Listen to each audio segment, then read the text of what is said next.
हरिओम. श्री विष्णू सहस्रनाम. श्रीराम कोल्हटकर यांनी केलेले निरूपण. अमृत्यू. मृत्यू ज्याच्या ठिकाणी संभवत नाही, ज्याला जन्मच नाही, तो सदैव आहेच असे ब्रह्माचे वर्णन केले जाते. ही मोठी आश्चर्य वाटण्याजोगी गोष्ट आहे. सर्वसाधारणपणे आपण वनस्पती सृष्टी, कीटक, पशुपक्षी इत्यादी योनी व मानव प्राणी यांच्यात उत्पत्ती, स्थिती, लय होत असलेले पाहतो.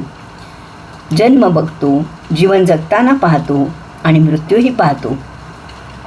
क्षणभर मृत्यू म्हणजे सर्व गोष्टींना पूर्णविराम असेही आपल्याला वाटते. पण ज्ञानदेवांसारखे संत श्रेष्ठ मृत्यू ही अल्पकाळाची विश्रांती आहे, फक्त जीर्ण वस्त्र टाकून नवीन परिधान करणे आहे असे सांगतात. आपल्याला मृत्यू म्हणजे पूर्णविराम वाटण्याचे कारण म्हणजे आत्मस्वरूपाविषयी असलेले आपले अज्ञान हेच होय. जर ब्रह्माला म्हणा वा परमेश्वराला म्हणा जन्म संभवत नाही, तर मृत्यू कोणत्या शरीराचा आणि आपणच त्याचे अंश असल्याने आपल्या आत्म्यास मृत्यू कसा संभवेल? जुने जीर्ण शीर्ण झालेले कपडे टाकून देताना आपल्याला त्रास होतो का? दुःख होते का? तर अजिबात नाही. ज्यांना आत्मज्ञान झालेले आहे अशा ज्ञानोबा, एकनाथ, तुकोबा, समर्थ यांचा अंतकाळ बघा. अगदी सांगून सवरून त्यांनी देह ठेवला, त्या चैतन्य शक्तीत ते विलीन झाले.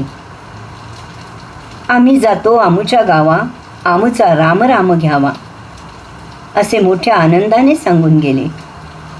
या काव्यपंक्तीतला एक विशेष आपण लक्षात घेऊया. तो म्हणजे तुकोबांना योगधाम हे आपले गाव वाटत होते, या पृथ्वीवरील देहू नावाचे नव्हे. सदैव असणे, काल, आज, उद्या हे ब्रह्माचे लक्षण असल्याने माणसास देखील आपण सदैव असावे असेच वाटते, कारण आपण देखील जन्म मृत्यूरहित अशा ब्रह्माचा अंश आहोत. मृत्यूची भीती तोपर्यंतच जोपर्यंत आपल्याला आत्मस्वरूपाची ओळख नाही. मग असे माहीत करून घेताना जन्मभर मृत्यूच्या भीतीखाली आपण जगणे हे कितपत योग्य? या संसारात परत परत जन्म मरणाच्या चक्रात पडताना दुःखाशिवाय काहीच पदरात पडत नाही. आपणा सर्वांना संत वाङ्मयाच्या परिशीलनाने शाब्दिक ज्ञान खूप झालेले आहे. अनुभूती जन्य ज्ञान करून घेणे हीच एकमेव मानवी जीवनाची इति कर्तव्यता असल्याने साधना उपासनेची तातडी केली पाहिजे. मग उशीर का बरे करायचा? शुभस्य शीघ्रम. हरिओम.